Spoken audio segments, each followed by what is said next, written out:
O general António de Spínola vai fazer uma importante comunicação ao país. Amália nem sequer teve tempo ainda de se arranjar, nem de se lavar, nem de gazear.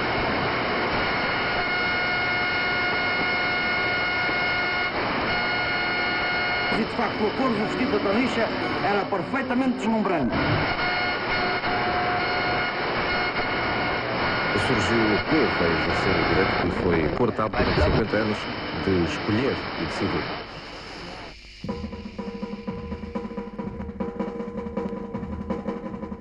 Boa noite, sejam bem-vindos a mais uma emissão do Meio Metro de Pedra, o programa que todas as semanas vos conta as histórias que uma data de meninos e meninas andaram a fazer pelo rock do nosso belo país. Hoje, com um programa dedicado ao rock and roll, começamos com um dos pioneiros do género, um senhor que dá pelo nome de Daniel Bacelar. Hey, hey, hey, hey, Mr. Trainer, please wait for me. Well, if you don't believe, I'll just wait and see. Well, I got a many hearts, so there's a reason to stay. Toca ao telefone e diz-me a minha mãe: olha, tem aqui um senhor Pousal Domingos, do Valentim de Carvalho, que quer falar contigo. Já confesso que nunca mais tinha pensado na questão.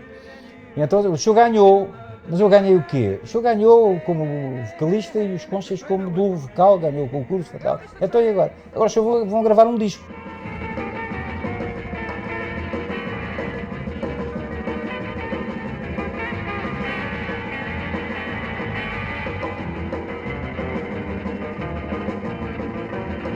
Hey, hey, hey, hey, Mr. Trainer, please wait for me. Well, and if you don't believe, I'll just wait and see. Well, I got a many hearts, so there's a reason to stay. So it's better to get away from you. Na Europa do pós-guerra, os filmes norte-americanos estreavam com desfazamento de 6 meses. Por exemplo, o Joaquim Costa, quando fala, por exemplo, do rock, com os primeiros filmes de rock and roll da década de 50, ele realmente viu-os em 55. Eu sou da fase do rock and roll, em que foi um sucesso extraordinário no cinema Capitólio, um filme chamado Sementes de Violência.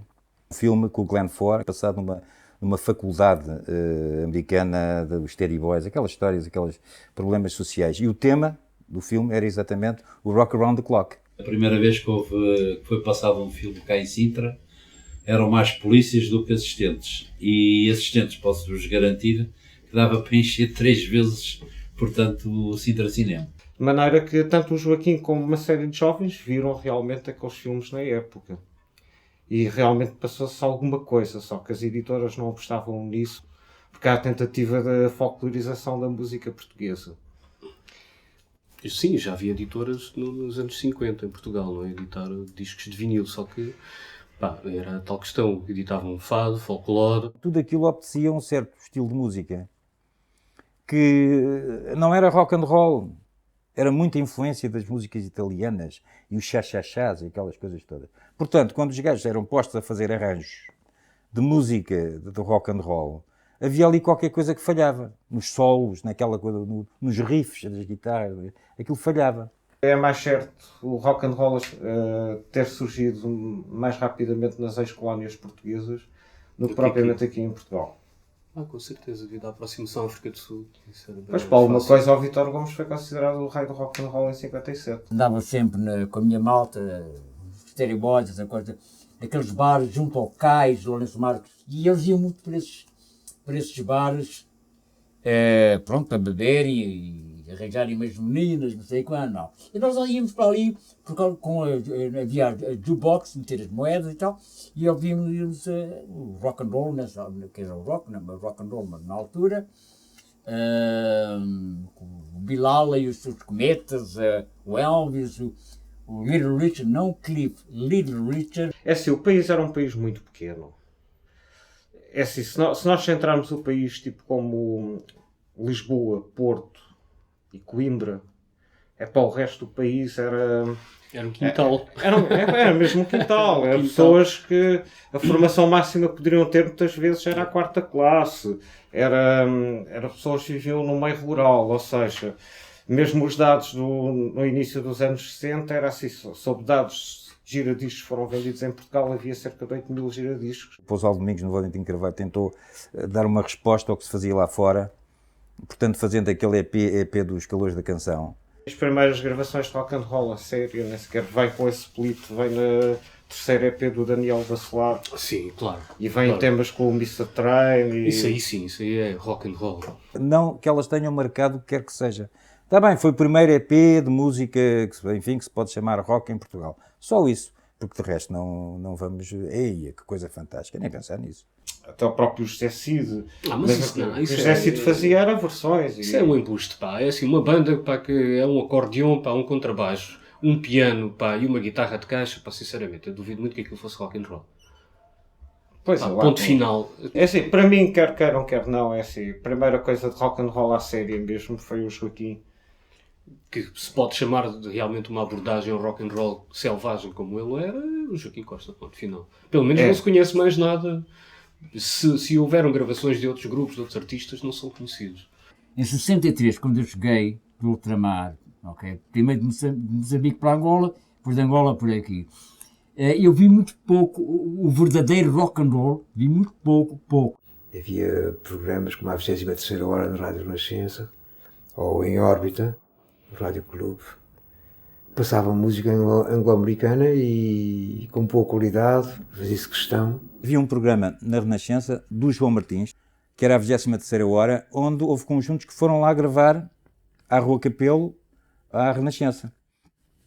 Então o Moreno Pinto é que fazia as gravações, lá metido na sua cabinezinha, e fazia as gravações dos conjuntos. Era um sujeito absolutamente fora de série, um técnico fantástico, fazia maravilhas com as suas Ampex, que eram os gravadores da altura. Nós gravávamos em Portugal em 4 pistas, quando começámos a gravar em 8 pistas, foi quase, bem, nesse dia quase foi feriado nacional, e eu comecei a gravar em Espanha, na Belter, com 32 pistas logo de entrada. Tudo isto era um grande amadorismo, a rapaziada, alunos do liceu, faculdades e outras coisas, éramos tudo uma cambada de tesos. E não havia dinheiro para gastar em aparelhagens e nas guitarras e nas baterias, essa coisa toda. E o Gouveia Machado fornecia o material todo com prestações a perder de vista. Na altura os músicos não tinham dinheiro. E se chegassem, portanto, junto do Gouveia Machado, do querido António Gouveia Machado, e se lhe explicassem, pois, Sr. Gouveia Machado, nós precisávamos de comprar isto e aquilo, não temos dinheiro, ele dizia logo, não faz mal, vocês pagam as prestações. Isto aconteceu com todos os músicos. O homem dedicava-se completamente à rapaziada, era um sujeito absolutamente fora de série. Ele era o representante dos melhores materiais, das Fenders, das Gretz, das baterias Premier, essas coisas todas. Ao todo, há uma entrevista lá aos tipos da Casa Gouveia Machado numa plateia, não é? Que eles dizem que venderam instrumentos a cerca de 3.000 conjuntos. E então o Gouveia Machado, portanto, começa a desbravar caminho e a importar, portanto, as guitarras americanas. Em Portugal havia muitas eco, todos os conjuntos tocavam com vários tipos, vários modelos, não é? Eu tive uma que me custou 1.000 e poucos escudos. Depois, mais tarde, já mais crescidinho, adquiri uma já com 3 pickups de 3,170. Uma Eco em 65 custava a módica quantia de 3,800. Em comparação com uma Fender que custava 10,500. As Eco eram as Fenders dos pobres, quer dizer. Foram muito importantes para os músicos, porque tinham um preço muito acessível e uma relativa qualidade. Então a Casa Gouveia Machado teve uma importância brutal no desenvolvimento das bandas e o aparecimento das bandas em Portugal, devido a essa questão também do leasing. Não é? O Gouveia Machado começa a navegar por esses mares nunca antes navegados e, na realidade, tudo o que se veio a passar de bom som em Portugal, podemos agradecer ao António Gouveia Machado. Estivemos com os primeiros senhores do rock em Portugal que nos explicaram a sua origem. Já de seguida vamos tentar perceber como é que surgiram as correntes do Yeah Yeah e do Twist.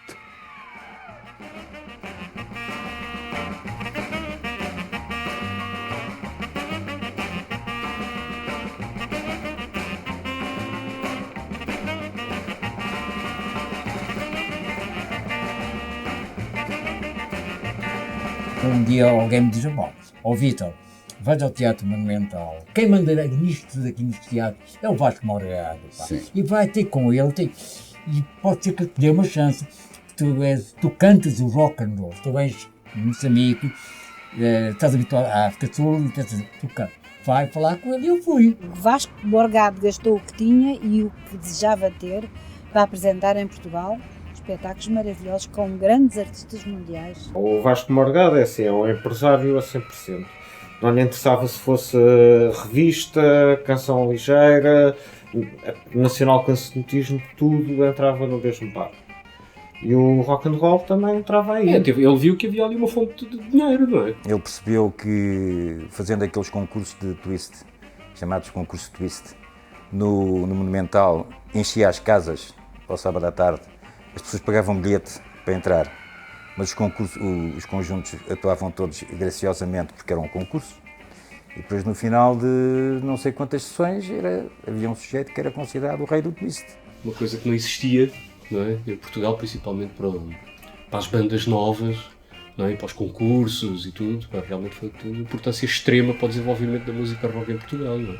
Mas, Sr. Vasco Morgado, deixe-me a dizer de que não vai levar muito tempo. Brevemente será o senhor, apontei-lhe o dedo mesmo, será o senhor a vir bater à minha porta. E foi.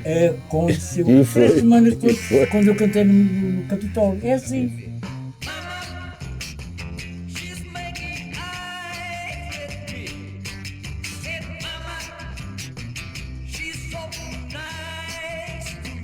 Entrava em voo no palco, com o seu fato de cabedal.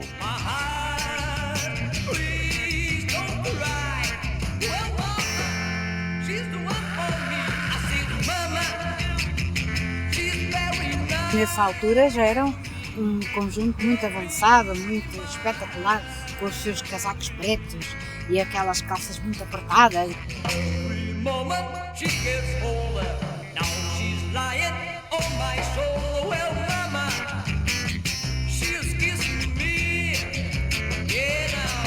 O twist passou a ser o ritmo da moda, toda a gente queria e sabia e era mestre a dançar twist. O Iê apareceu mais tarde com o twist e com os conjuntos franceses, que eram os conjuntos Iê, que foi quando começou a invasão, que se chama invasão britânica, que era daqueles os conjuntos estilo Searchers, os Beatles e uma série de conjuntos que havia. Eu era considerada cancionista. O Iê era uma palavra nova no nosso dialeto musical.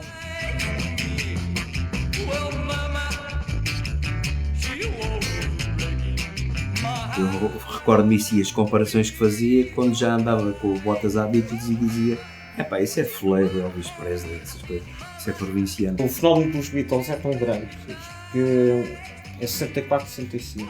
Realmente toda a gente quer ser como os Beatles.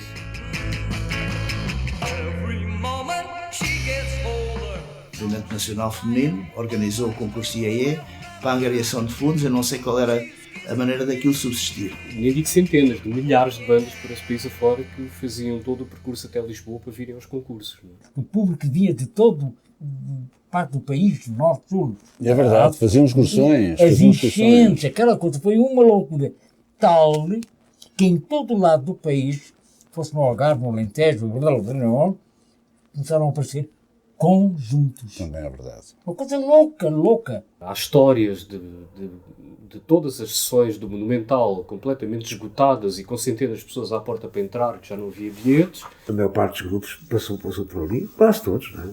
Desde os Shakes, que era um grupo conhecidíssimo, até, por exemplo, os Bábulas, que era um conjunto que estava a começar naquela altura. E tu vês as fotos do Monumental, há pessoas em cima das cadeiras, dos balcões, incrível, não é? Para uma época que se pensa que não havia nada, muita gente pensa que não existia absolutamente nada. Foi aí que apareceram depois, mais tarde também, criaram um nome, foram famosos, Shakes, Ecos, Chinchilas, guitarras de fogo. Sim. A quantidade deles. Veio tudo por arrasto.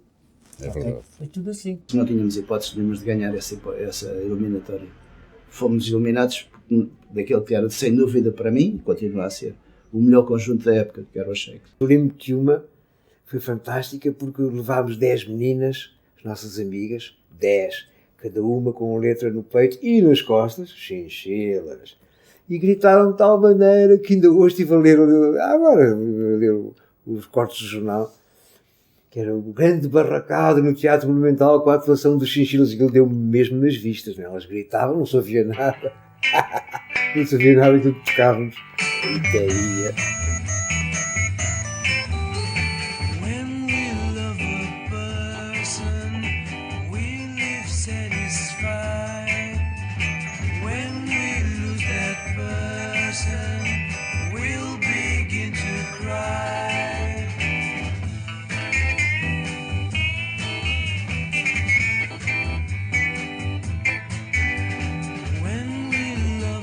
Temos os Ecos, que é uma banda extraordinária de beat português. Eu cheguei a ver algumas vezes os Ecos, que era um grupo que cantava em português. Também gostava bastante do guitarrista, o Júlio. Os Ecos é uma banda 100% portuguesa. E musicalmente aquilo é beat, mas beat português. Beat Garage, Psyche português. As outras bandas podiam ser bandas tipo inglesas ou americanas. Os Steamers, os Hi-Fi e o Felipe podiam ser bandas que tivessem nascido nos Estados Unidos ou na Inglaterra. Os Shakes também tocaram bastante em bastantes sítios, devem ter influenciado muita gente. Era um grupo muito certinho, muito bonito, realmente era um grupo bom. Sempre nos demos muito bem, Jets, Shakes, Ecos e Carros de Fogo, éramos irmãos, nós não competíamos, éramos irmãos.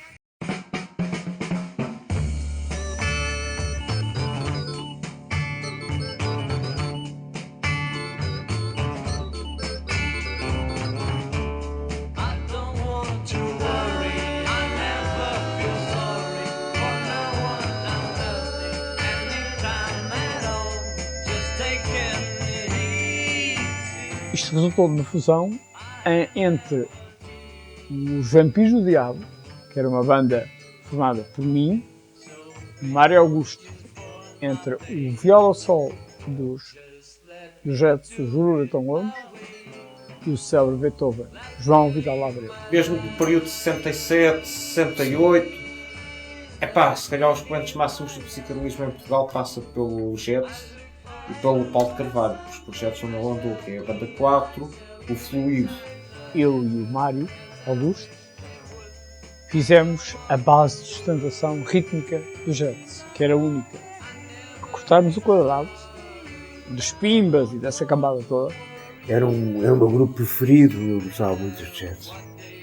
Gostava muito, admirava-os bastante. Jets, psicadélicos, fraternos, solidários, uma banda em que o pobre Beethoven, o melhor músico dos anos 60, mandava nos ricos e nos meninos bem. O Beethoven, que fazia ali uma simbiose entre o clássico e o pop rock. O passado foi anteontem, o futuro foi há bocadinho. Os Jets são amanhã. De modo que a nossa capa é a Andy Warhol. Hoje não teria para esse pau. Era assim toda psicodélica, toda com os desenhos e muito colorida, lembro-me muito bem. Nós até fazíamos anúncios ao contrário.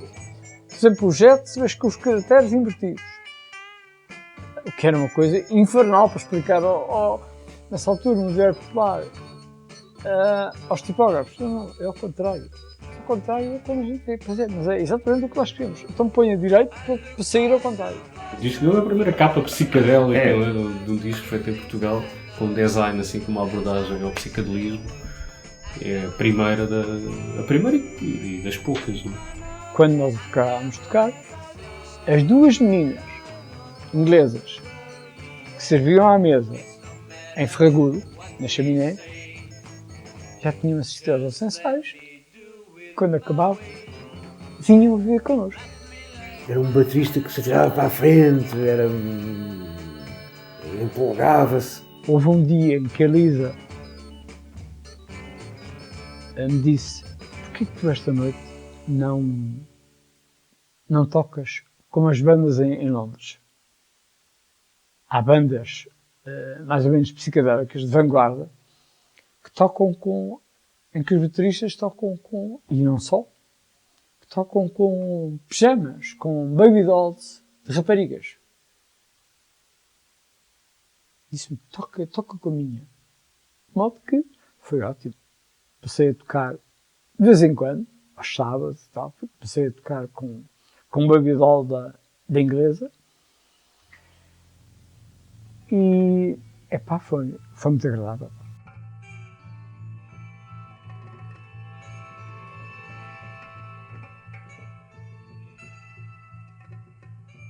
A era psicadélica em Portugal, pronto, isso foi uma curte, porque em Portugal isso apareceu um ano depois.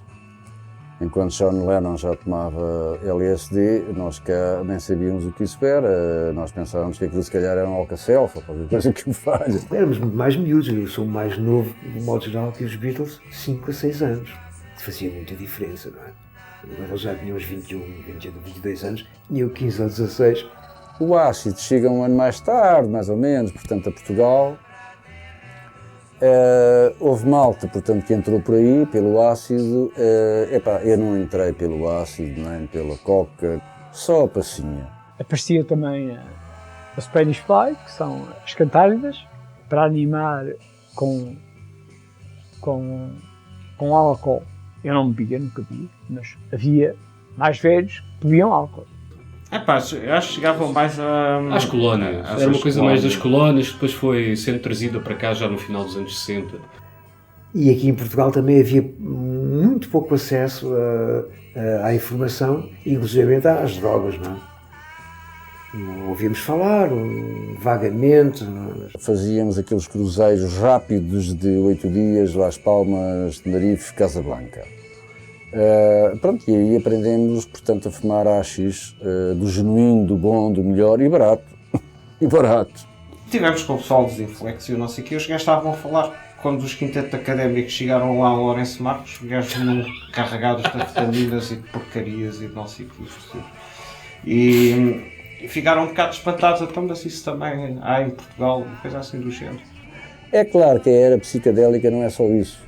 Há mais coisas, há o vestir. Nessa altura estava a grande euforia do Sgt. Peppers e, portanto, aquelas casacas dos Beatles vestidos, portanto, com o aspecto militar e tal. O Objetivo também tinha Enfim, era um grupo considerado psicadélico. E claro, depois, mais tarde, o quarteto. E as coisas mudam já para outro universo com o quarteto no 111.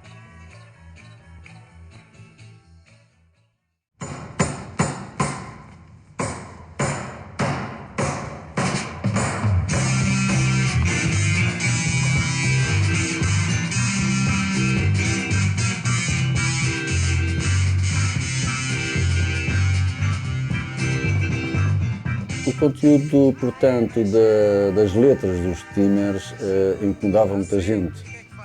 E os Steamers é o expoente máximo dessa atitude, não é? Rock and roll, garage, de uma coisa meio, sei lá, de uma atitude meio punk. Talvez a primeira banda alternativa ao punk em Portugal. Os discos que não prestavam, que não era o nosso caso, e os que prestavam, mas que incomodavam o regime, eram partidos ao microfone. E assim foi. O disco foi partido ao microfone. O que é um facto é que a edição vendeu-se toda. A sua maneira de pensar realmente é uma atitude completamente. E para os sítios onde eles tocavam, os sítios onde eles tocavam, aquilo era o quê? Casas de meninas? Eram tudo casas de passe. Nós tocávamos no Caco, na Boate Caco e no Tosco. E mais sítios. E vês as fotos das casas, tudo riscado, cheio de posters fotocopiados e não sei o quê. No Caco tínhamos normalmente em cima do órgão, no Vox Continental, um pano cor de laranja, era cor de laranja, que dizia com letras azuis Liberdade. Bem, nem nós sabíamos o que aquilo era, porque éramos apolíticos. Mas punhamos a liberdade porque, enfim, depois de ver o que se passava realmente neste país, não concordávamos com o que se passava, claro. E então pusemos lá o paninho. Realmente isso era uma coisa pouco vista na altura e eles levavam a coisa do underground bem a sério. Uma noite entram 2 agentes da PIDE e vão ter comigo, claro que eu era o organista. E, olha, o senhor, por favor, ou tira o pano ou vão todos presos. Tínhamos que ter muito cuidado porque a censura andava sempre em cima das letras, não é? Porque a gente mandava, aquilo tinha que se mandar as coisas para o governo civil, para serem aprovadas, e a gente mandava com troca do refrão ou com troca de letra. Nós cantávamos em inglês, Presidente, que, atenção, a censura dos coronéis do Salazar e do Marcelo Caetano, na altura de Salazar, eram muito estúpidos. Não haja dúvida que não deviam ser pessoas muito inteligentes. Para deixar passar o que passou? Não creio. Eram mais pessoas embirrantes.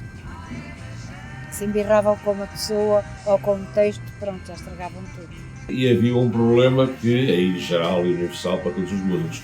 É que gradualmente iam começar a chegar à tropa. Imaginem se um rapaz, ou seja, um mancebo, parece que era assim que se chamava, mancebo, o rapazinho quando era chamado para a tropa. Que como tu já foste, claro. Não és? Era chamado, imaginem que o rapaz tinha 21 anos e era uma peça importante da banda. Pois com certeza que se ele ia embora, a banda ia abaixo. Porque para colmatar, portanto, essa falta era difícil, porque não havia assim muitos músicos disponíveis. A nossa vida, a partir dos 18, 19 anos... Estava tudo a pensar na tropa. Estava exatamente subordinado ao serviço militar. Não havia projetos para o futuro, além do serviço militar. Como é que uma banda podia existir assim? Daqui a uns meses ia um, depois, passados uns meses, ia o outro. Ficavam se calhar 4, 5 anos separados. Eu o próximo a ir. É o vocalista, que é agora o baterista. Agora. E isso era uma coisa que acontecia com toda a gente. Mudávamos de aspecto e logo não tínhamos cabelo comprido, ficávamos com o cabelo curtinho e tal. E depois também, é claro, aquilo era, por exemplo, um ia para o Porto, outro ia para o Algarve, fazer recruta e depois a especialidade não sei para onde. Os conjuntos tinham que acabar.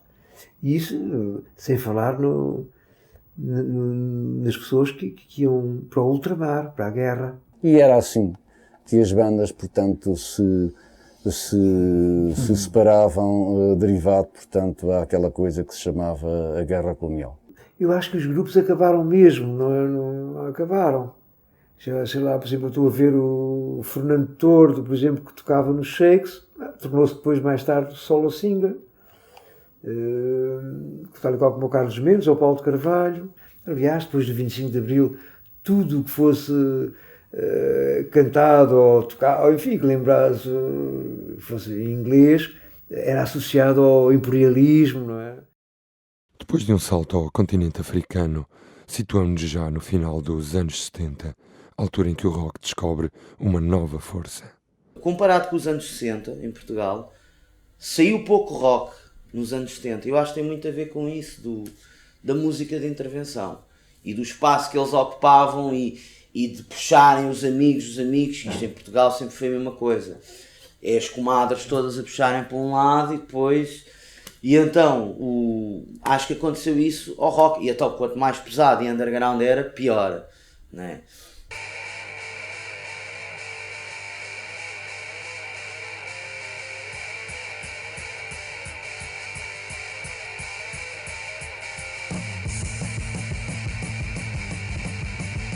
A sonoridade que nós trouxemos era tão radicalmente diferente que as pessoas aderiam e vinham ver, era uma coisa nova, diferente, não era mais do mesmo, um bocadinho diferente, não, era mesmo diferente. Os Aqui do Rock era uma banda da rua, era mesmo uma banda, não era uma banda com elementos de classe média nem nada, era uma banda mesmo das ruas. A junção do tipo de música forte com a mensagem parecia quase uma banda terrorista, militante.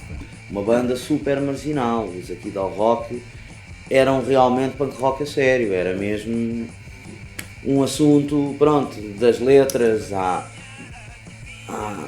forma como eles tocavam. Rasgar a camisa, chateia toda a gente, bebe até cair. A nossa atitude em palco era radicalmente diferente do que existia. As pessoas, enfim, os mídia, os jornalistas da altura testaram, disseram isto é horrível, isto são uns provocadores, isto são uns anormais, pá, ainda bem. Os da rock eram geniais, foi. Grande som, grande mau som. Sobretudo no microcosmos lisboeta, ou da Grande Lisboa, há bandas charneiras desse punk. Há duas bandas que, de certo modo, representam duas facetas do movimento. Uma são os Faíscas, outra são os Aqui da Rock. Os Faíscas já é um caso completamente diferente, classe média, Avenida de Roma, pá, moda punk e tal, ser maluco, ser rebelde. Até musicalmente os Faíscas, pelo que me contaram, depoimentos, não é? Coisas que li, que eu nunca ouvi os Faíscas, aquilo era um rockabilly speedado, era um rockabilly assim com velocidade, com um peso punk rock, e aquilo não era, musicalmente aqui do rock era diferente, era uma coisa mais, até um bocado pseudo-hard rock, assim, mas muito primitiva. Que a nossa estética era mais do punk que vinha dos Estados Unidos, menos aquele punk arty das escolas de design e de belas artes. Houve essa primeira vaga dos 70, que não era muito esclarecida e passou um bocado como moda. Foi até 81, 82 e a maior parte das bandas nem se queriam sequer apelidar, assumir como punk. E que era de alguma forma a resposta portuguesa ao que se passava em Inglaterra, ao punk e ao que se passava um bocado por toda a Europa. Tal como o punk lá fora, acabou por ser uma reação àquele establishment da música. Eu acho que houve um certo feedback aqui em Portugal que não se chamou punk, mas foi uma espécie de new wave que se chamou rock português, não é? E teve a ver um bocado com isso. Nós também não tínhamos grande tradição desse tipo de música cá. Mas depois surgem dentro do distritamente de Lisboa os Minas e Armadilhas, os Chutes e Pontapés, quando surgem, mas alargando mais os UHF, quando surgem também em Almada. E depois uma mata de grupos que tiveram pouca existência, foram muito efêmeros. Estou-me a lembrar, por exemplo, do Sidecar e coisas assim. E numa segunda fase já menos estritamente punk em termos sonoros, mas ainda dentro do movimento, o Escorpo Diplomático. Isto para mim é a charneira do punk, o verdadeiro punk em Portugal. Levas mal em 77. Parecendo que não querendo mal ao senhor, foi uma bênção. Porque durante 2 meses andaram a passar na rádio, tipo na Antena 4, que era aquilo que eu havia na altura, andaram a passar durante 2 meses canções que influenciaram o Elvis, ou que o Elvis tinha feito versões delas, tipo, então havia Big Mama Thornton e Big Joe Turner e assim, coisas de jump blues, quer dizer, que eu sempre tinha ouvido aquilo pelo Elvis, me fazia a ideia que aquilo era versão. Foi-se buscar, lá está, a raiz do rock, tanto que acho que a própria indumentária do início do movimento punk era muito inspirada na roupa dos anos 50. Ia-se buscar montes de coisas, todos os elementos eram buscados nos anos 50, embora depois aquilo era tudo um caos, não é? Eu lembro-me que um gajo para ter uns All-Star eu tinha que dizer a alguém que era nessa altura, alguém que ia lá fora, o pessoal ou pedia discos, ou os All-Star, ou os t-shirts dos Ramones, ou seja de quem for, isso para trazer, porque aqui ainda não havia nada. Havia muitos fricos também, depois 25 de Abril deixou aí muito hippie e acho que isso também veio ajudar a pessoas um bocado diferentes a ressurgir. Nós surgimos porque odiávamos tudo o resto, basicamente. Odiava o Rui Veloso e o seu bigode, e mais aqueles freaks nojentos, neo-hippies, odiávamos tudo aquilo. Nós éramos exatamente o contrário de tudo aquilo. Essa espécie de lindismo pré-histórico, sabes? Que agora parece que há um revival de uma espécie de luso-chique rural, não sei o quê, assim um pagode que eu não percebo. Na altura era a corrente vigente, as bandas dos casacos, hoje há conquilhas, amanhã não sabemos, e a mim que me importa, não é? E para nós era assim, e a mim que me importa se há conquilhas ou não há. Mas temos outras coisas na cabeça, que não era propriamente o paradigma freak cultural um bocado vigente no retângulo. Em 82, 83, a Galinha de Ovos de Ouro, de certo modo, esgotou-se e as editoras deixaram de apostar, deixaram de gravar e de editar novos artistas ligados ao rock, que utilizavam o português. E sobretudo as últimas apostas deles tinham sido num cariz mais comercial, ou seja, numa espécie de enroupar da rock. Aliás, o título do primeiro álbum, do Reveloso, dá o sentido a tudo o que foi a exploração do filão comercial desse rock cantado em português, que é o hard rock. Não é? Tudo que tinha hard rock era explorado pelas editoras, mas tudo que era rock não era. Eu tenho 43 anos agora e até aos anos 80 sempre pensei que não havia grupos de rock. Na altura pensei que não havia, porque foi uma coisa que foi impingida e metida na cabeça das pessoas que o violão era o pai do rock português. Acho que também foi um bocado a força do anti-isso, não é? Que ajudou as pessoas a serem diferentes, a quererem qualquer coisa também diferente. Acho que foi um bocado por aí. Eu sempre quis ter um som, nomeadamente som de guitarra, sempre quis ter um som antigo, bastante orgânico, não é? Um som válvulas, não transistores. Exatamente, um som corpulento e não um som processado, não é? E os anos 80, não só em Portugal, mas em Portugal especialmente, eram tudo menos isso, não é? Sim, as baterias eletrónicas, essa maldição. Imaginem baterias com japoneses pequeninos lá dentro. Pá, claro que aquilo não pode funcionar sem problema para os japoneses. Mas havia alguns problemas nas questões técnicas, havia problemas. Agora o resto, pronto, um gajo inventava-se e de que maneira. Pelo menos para mim, o punk, de certa altura, acabou de perder aquele significado. Eu percebi-me realmente que o rock and roll estava por trás disto tudo, não é? Acho que um gajo vai para um milhão de percurso musical, começa a perceber que há coisas que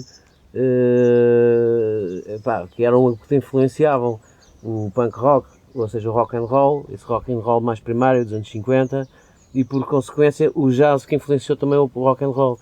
No caso do Emílio, eu acho que o jazz teve alguma importância mesmo. Nós apercebemos para já que a única hipótese de arranjarmos um baterista dentro do nosso género era ir buscar um gajo à escola de jazz, que foi o que aconteceu. Nos anos 80 um gajo para gravar um disco que era principalmente bandas assim independentes, era um bocado difícil, por isso é que eu acho que a Marromanta e o João Peste foi super importante.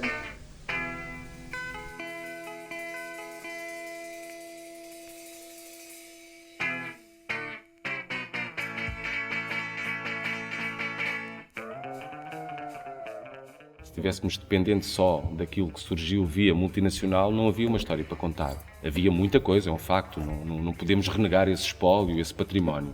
Mas há uma história muito interessante que nos foi dada ao longo dos anos, e muito a partir dos anos 80, que é quando aparece esse fenómeno e o crescimento da edição independente em Portugal. E a Marromanta veio criar condições, veio preencher uma lacuna que existia para todo esse lado mais underground, mais marginal da música que se fazia em Portugal.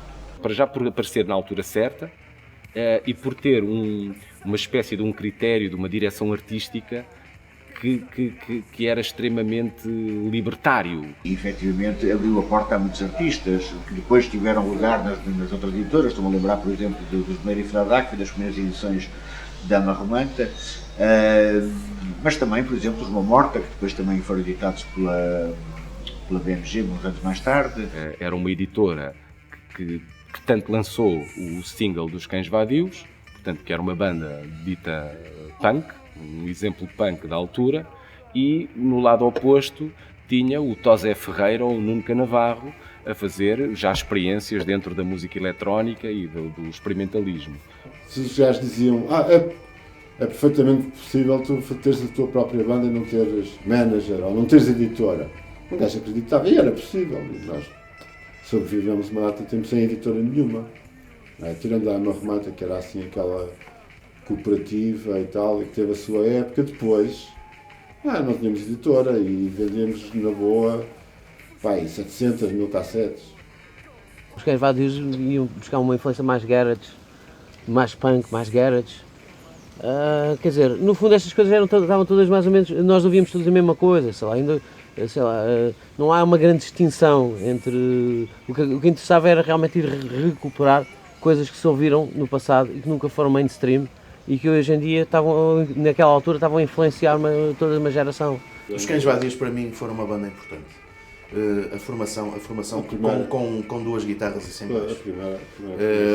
Porque é uma linha estética claramente à la Cramps, mas era uma coisa que nunca se tinha feito em Portugal e não era exatamente igual aos Cramps, era mais punk um pouco. O verdadeiro espírito underground que se desenvolveu e que criou raízes e que de alguma forma ainda se sustenta ou serve de modelo ao espírito underground que ainda hoje subsiste, vem desse núcleo de bandas que se desenvolveu à margem e que de alguma forma se centralizou um bocado ou teve a sua visibilidade ou a sua ignição de visibilidade a partir do Rock Rendezvous. E o Rock Rendezvous foi construído de raiz para receber música pop, ou música popular e com uma grande predominância de rock. Teve uma existência curta, teve 10 anos de existência e apareceu numa altura certa, em que havia uma movida nacional, um entusiasmo perante a música elétrica que até ali tinha sido perfeitamente inigualável. Permitiu às bandas que apareceram na altura começar a rodar em termos de contacto com o público. E já com um público que conhecia. Acabou por se transformar numa plataforma de exibição do que se passava, que era o que se passava em termos genéricos em toda a música, em todo o rock que se fazia em Portugal. Para as bandas de Lisboa então foi importantíssimo. Muito mais do que para nós. Porque nós quando fomos tocar pela primeira vez lá já tínhamos dado para uns 10 concertos, uma coisa que valha, quer dizer, tudo o que era buraco nós tocávamos. Isso não havia problemas. Agora, para as bandas de Lisboa não, muitas vezes aqueles chegavam lá, era o primeiro concerto delas, era lá. Fora de Lisboa, as pessoas que gostavam de rock e que faziam música ligada ao rock, sentiam-se um bocado órfãos e um bocado isoladas. Marcou uma época, completamente. A época em que apareceram essas bandas todas, em que havia uma quantidade de bandas que eu acho que nem hoje em dia há. Eu lembro-me, por exemplo, da chamada Cena de Braga, comandada muito, e até havia uma imagem metafórica muito interessante, que até foi inventada pelos próprios e que se transformou numa coletânea, que é aquela ideia do à sombra de Deus. O facto de Braga ter criado, de certo modo, um underground, tem muito a ver com o facto da cidade ser uma cidade muito fechada, muito religiosa, muito barroca nesse sentido. Era uma espécie de reação epidérmica de alguns filhos da cidade à sua estrutura. Não é? E claro, os Mão Morta eram sem dúvida os líderes dessa contracultura que existia em Braga. Havia toda uma geração que surgiu nos anos 80 que em termos musicais se traduziu nas novas bandas dos anos 80, fossem comerciais, fossem mais undergrounds ou mais marginais, que era também uma nova geração que entrou também nos mídia, fosse nas rádios, fosse nos jornais, fosse na própria televisão. E a informação que existia em Portugal era basicamente o Blitz nessa altura, que era o mesmo tipo de informação que alguns jornais ingleses, não é? Mas adaptado ao nosso meio, não é? Ao nosso retângulo mais pequeno. E estou-me a lembrar, por exemplo, que surgiu o Blitz, que acompanhou isso, há uma grande mudança nos conteúdos do set, mais tarde surgiu o LP, quer dizer, há toda também os jornais começam a editar alguns suplementos ligados às culturas juvenis, não só musical. Para não falar daquela altura também aquele pequeno momento que houve aquelas rádios todas piratas, que foi uma altura espetacular, em que realmente houve liberdade para fazer tudo um pouco e especialmente liberdade para certas pessoas ganharem um certo percurso dentro de música rock. Portanto, que eram sobretudo programas de autor, programas que refletiam o gosto do autor e a procura e a necessidade desses autores de divulgarem aquilo que gostavam e que não passava nas 2 e 3 rádios oficiais que havia. Né? Num país finalmente descentralizado, viajamos de Braga a Coimbra, uma cidade de reação e de contracultura. Coimbra sempre foi uma cidade muito voltada para a universidade e todos os eventos culturais que havia nessa fase eram quase todos focados na parte académica. E houve uma quantidade de pessoas que sentiam bastante insatisfação por causa disso. No rock às vezes até há vantagem de seres fora do panorama, que podes criar a tua cena, a tua cena musical e a tua cena artística. E Coimbra tem essa vantagem. Há muitas garagens aí livres, há muitas pessoas sem emprego, há muitas raparigas bonitas que vêm para a universidade, há todo um contexto interessante. Sempre houve uma falta de identificação das pessoas com esse ambiente académico, de algumas pelo menos. E isso acabou por criar uma certa contracultura e um espírito rebelde que levou as pessoas a tentarem fazer a música que queriam ouvir, já que não havia assim muito para fazer. Ouvimos muito punk rock e pronto, não havia tanto culto aos anos 60 como apareceu muito mais tarde, uns anos depois, não é? Como foi em 98, 99, quando descobrimos a Caixa Nuggets, todas as bandas de garagem americanas. Mas as bandas mais conhecidas e que nos influenciaram talvez são aquelas que foram maiores, os Kinks, os The Who e os Stones, Small Faces talvez. Pronto, os grandes reis e pais da cena toda de Coimbra foram os Steady Boys, como é evidente. Já havia umas coisas antes, havia os Masfoice. Havia os Masfoice, exato. Foi a primeira coisa assim, já com aquele cheiro e aquela loucura toda daquela cidade. E pronto, e aqueles bares todos ali à volta. Havia locais como o mítico Café Moçambique, onde se juntavam as pessoas e trocavam ideias e onde se formavam bandas e se discutiam esses assuntos ligados à música. Os Masfoice e os Steady Boys são bandas que são a gênese da maior parte das bandas que aparecem nos anos 90. Obviamente não é aí que está a gênese, por exemplo, nos Belchas Hotel ou de uma outra área também importante em Coimbra, mas em termos de grande parte do que se fez em Coimbra, parte dos Masfoice e dos Steady Boys. No início dos Steady Boys, eles fizeram, notou-se essa reação à universidade e ao sistema que se vivia naquela altura, e por isso mesmo os Steady conseguiram, no início, fazer concertos nos sítios mais inacreditáveis. Os concertos de Steady Boys eram extremamente importantes e foi talvez a banda de Coimbra que conseguiu ter mais fãs no verdadeiro sentido da palavra fã, ou seja, se calhar falando de Coimbra, uns Belchas Hotel, uns Reagan, são bandas com mais impacto a nível nacional, mas em termos de ir atrás deles para todo lado e não sei mais quantos, na altura dos Steady Boys viveu-se muito mais isso. Eu pessoalmente comecei mais a interessar por punk, mais depois com a fase dos Steady Boys, que foi aquela banda que eu vi que gostei imenso. Dos Steady Boys deriva numa cena gigante, onde vamos encontrar os Parkinsons, onde vamos encontrar o Tiger Man, onde vamos encontrar os Bunny Ranch, onde vamos encontrar os Reagan, onde vamos encontrar muitas coisas que conhecemos hoje. A vantagem de tocarmos já na guitarra é que na altura era muita gente que ia ver os Steady Boys. Tínhamos criado já desde o princípio um grupo de fãs grande em Lisboa, por isso sempre foi bons concertos no Johnny Guitar. No Johnny Guitar, nos anos 90, era uma casa onde tocava todo o tipo de estilos, todo tipo de bandas, desde heavy metal, thrash metal, pop, rock, punk. E os 90, Lisboa tinha-se tornado a capital do thrash metal e do grunge. Uma coisa que não havia em Coimbra. Havia dois ou três metaleiros, um Zé Metálico. Um monte de gente dizia que era a substituição do Rock Rendezvous. O Rock Rendezvous tinha fechado e apareceu o Johnny e era uma alternativa e fazia-se lá montes de concertos de metal, de punk, hardcore e outras cenas também, obviamente. Havia ainda vários espaços, lá em cima no Porto também havia o Luís Armstrong, o Nicky Bobó, Acho que no meio acaba ainda chegou a haver concertos também, o Lá Lá Lá.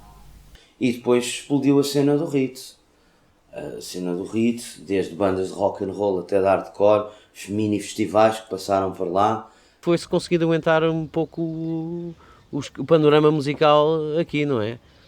Porque era, lá está, feito e organizado por pessoas dentro da onda, não é? Com interesse em fazer coisas giras e não com interesse em fazer dinheiro. Todas estas cenas são feitas à imagem do país, quer dizer, não são feitas com centenas de pessoas, são feitas com um pequeno grupo de pessoas. Isso é muito interessante, reparar como é que a música tem esse poder. Se calhar nessa fase passava um pouco por haver escassez de formas de registar, de gravar, não havia estúdios de médio tamanho, nem quando muito grande.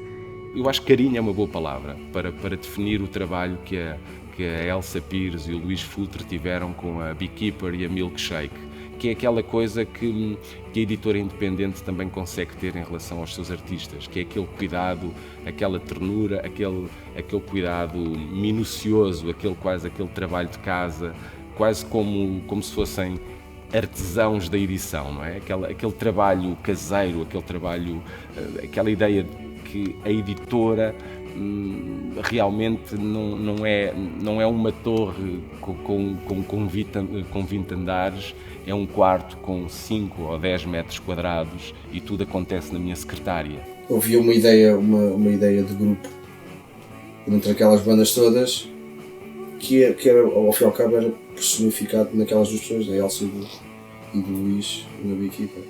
E na altura estava a trabalhar na Semana da Juventude. E estavam a passar bandas fabulosas. E realmente, mas bandas mesmo fabulosas. E a gente, mas o que é que vamos fazer a isto? Nós queríamos realmente fazer um disco, só que é possível fazer um disco. E a ideia foi provar às pessoas que é possível fazer um disco sem dinheiro. E nós fizemos um disco sem dinheiro. O que é que fizemos?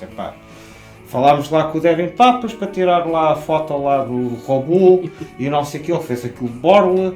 Conseguimos fazer a capa também numa gráfica bastante barata. E para fazer o disco fizemos o quê? Fomos em busca de apoios. Lembro-me principalmente desta malta de Castelo Branco e das Caldas, e com o pessoal de Lisboa e algum pessoal da margem sul se juntava à volta daquela ideia da Beekeeper, porque vinham naquela ideia do college rock americano, bandas como os Pavement. Eu acho que o ser independente não está na música que fazem, está em quem a edita e está no meio que o rodeia. Quer dizer, está nos amigos que tem, nos concertos que dá, na relação que tem com os fãs, nas entrevistas e nas ideias que expõe, nas ações que tem. Tudo isso é que faz o meio independente. Uma miúda a fazer aquilo tudo sozinho, e não só. A primeira cassete dos Chanteras foi gravada para enviar à Elsa nessa base. Estás no teu quarto e fazes uma banda e ela vai editar. Ninguém mais queria esperar por editoras nenhumas. Ninguém. Aliás, a maior parte das bandas da minha geração não confiava nas editoras. Não confiavam. Porque sabíamos que as editoras queriam era seguir modas, explorar as bandas e mandar nas bandas. Tipo, olha, espera aí, está a dar, mas faz assim e vai para aqui e não, isso não. Não queríamos isso. A Lux Records tem tido uma função importante na divulgação, precisamente dessas bandas que são descobertas por aqui e ali.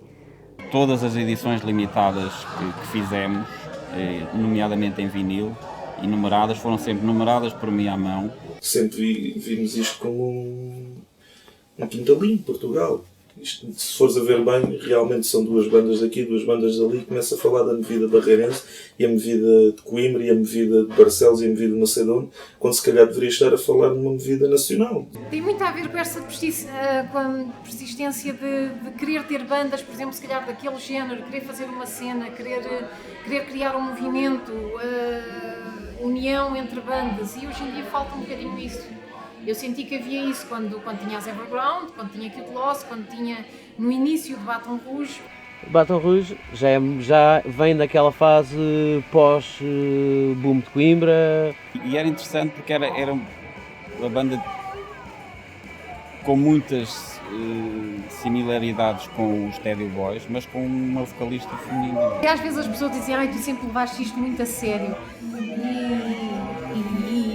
e tinhas muita ambição, eras muito... eu não tinha demasiada ambição, eu tinha objetivos, eu tinha coisas que eu queria ir fazendo.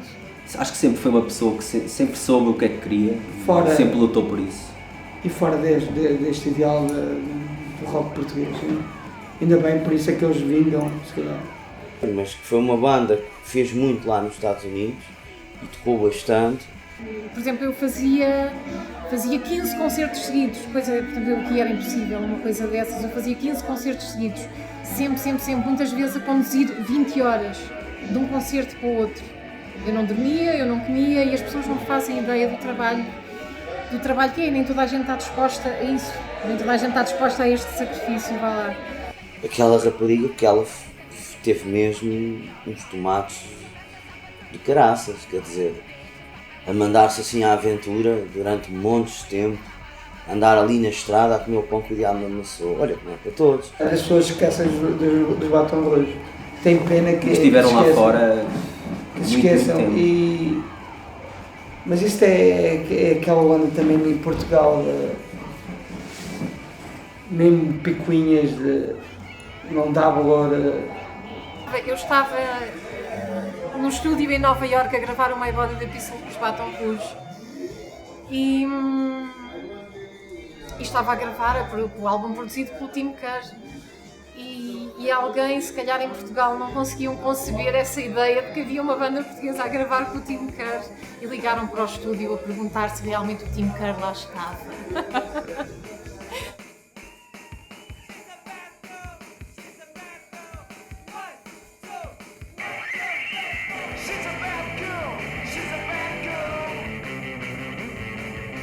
E os Sparkers, se calhar, deve ser o projeto mais primitivo que eu alguma vez fiz em termos musical. Quando saímos de Portugal, toda a gente se calhar pensou, estes gajos com este tipo de som, não chegar lá, voltar 2 meses e vão voltar a Portugal, mas não. Às vezes as coisas simples e com intensidade e com o coração e com o amor, acho que são as coisas que funcionam. Os Sparkers têm isso tudo. Tinham a energia dos Stooges e um pouco a atitude punk dos Sex Pistols. Os Sparkers têm a ver com Londres.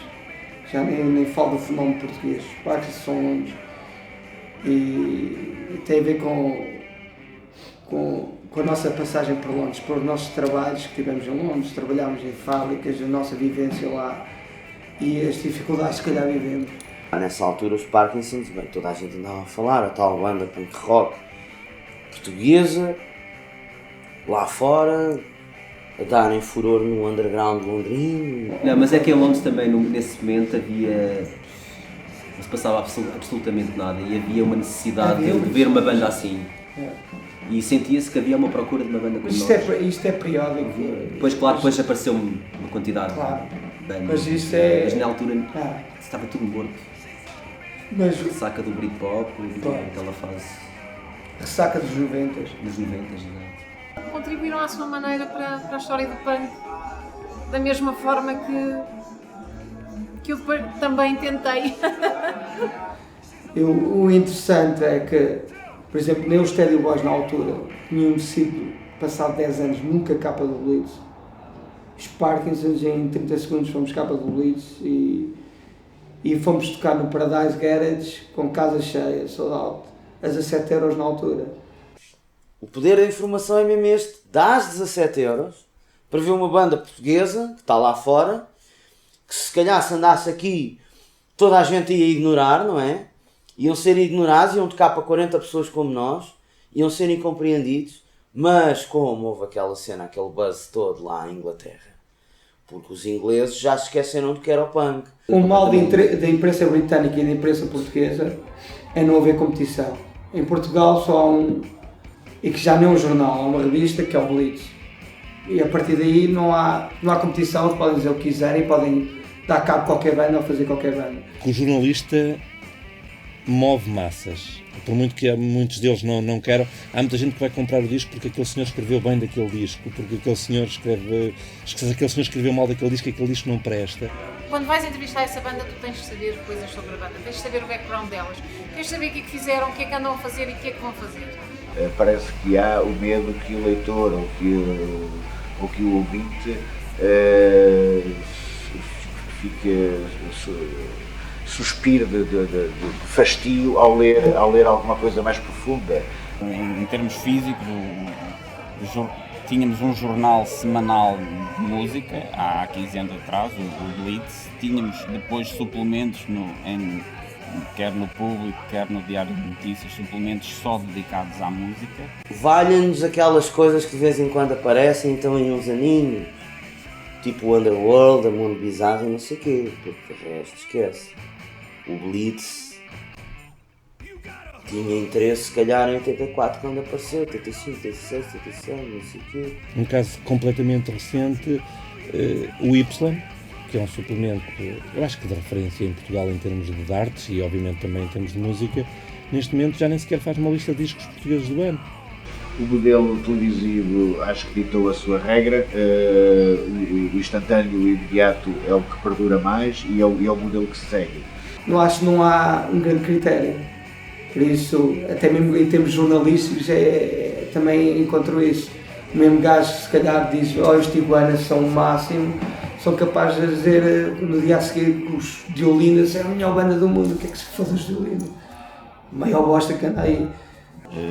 Tirando algumas rádios locais, como a Rádio Universidade de Coimbra e a Antena 3, o apoio à música que se faz por bandas nacionais é quase nulo. Teria uma importância se aquelas rádios que chegam a muita gente não fossem também elas dominadas pelas editoras ou quando não são elas próprias propriedades de gajos que fazem festivais e que têm editoras ou promotoras. Porque aí transformam-se em veículos de autopromoção. Há algo que está muito melhor, que são a questão dos auditórios municipais. Os auditórios municipais é uma grande vitória, digamos, de uma oportunidade das bandas poderem inclusivamente ir tocar a sítios que se calhar não se sonhava há algum tempo, Porto Alegre, Bragança. Já se vão vendo mais algumas salas de espetáculos em Portugal, nomeadamente teatros e auditórios que foram recuperados para esses e outros eventos. Agora, um circuito de clubes de tamanho médio para rock é algo que eu gostava de ver acontecer. Um circuito de interbandas, sei lá, entre espaços, entre Porto, Lisboa, Coimbra e também cidades do interior. Tu pensando bem para levares uma banda a tocar ao Porto, e isso envolve meteres tudo numa carrinha, o pessoal dentro de uma carrinha, só em aluguer de carrinha, gasosa, portagens, estás a falar de saíres numa sexta e entregares a carrinha na segunda, porque o aluguer, a empresa não, estás a falar de 500 ou 600 euros. E depois quando chegas o gajo do bar diz, mas querem vir cá por 150. E tu até percebes que o gajo não te possa dar muito mais, mas limita.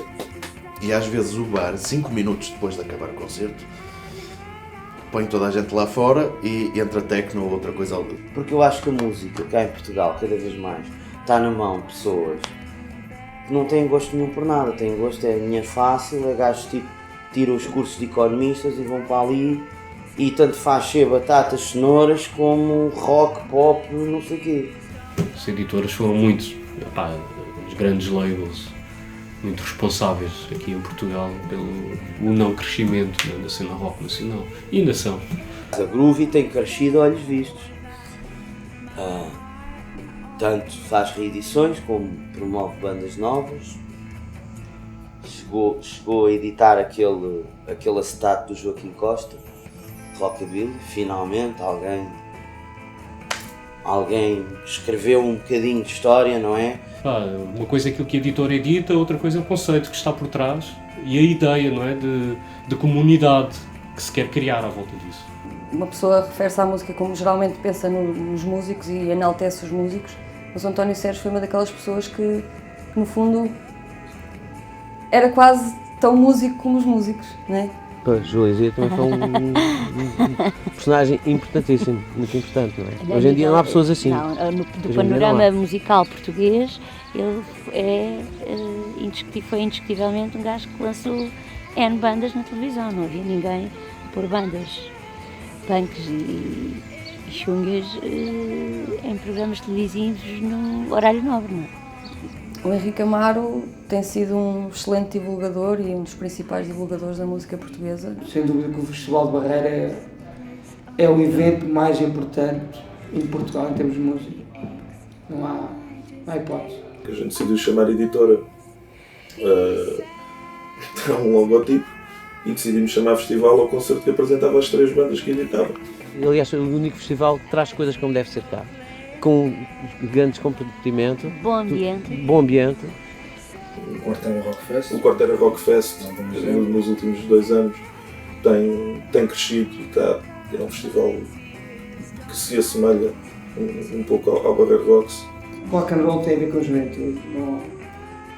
No dia em que eu já estiver com as pernas todas escavacadas e tiver mais barulho que o pé de chão, já não vale a pena andar aos saltos e fazer coisas. Dá-me muito prazer ver pessoas, ver miúdos realmente, se calhar por influência de irmãos mais velhos, dos pais, etc., e de amigos que se atiram ao rock de uma forma mesmo verdadeira. Isto é uma cena cheia de bastardos mesmo. Cena rock and roll portuguesa cheia de bastardos, é pena, mas não há paz. Mas é um facto que o nosso país necessita disso, necessita de cumplicidade. Qualquer música em qualquer parte do mundo necessita de cumplicidade mediática. E Portugal às vezes tem esse problema, que toda a gente se aproveita do sucesso dos artistas e ninguém quer ser cúmplice do seu crescimento.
Por hoje é tudo. Foi mais uma emissão do Meio Metro de Pedra, que estará de volta em breve, num palco, numa rádio ou numa garagem perto de vocês. Boa noite.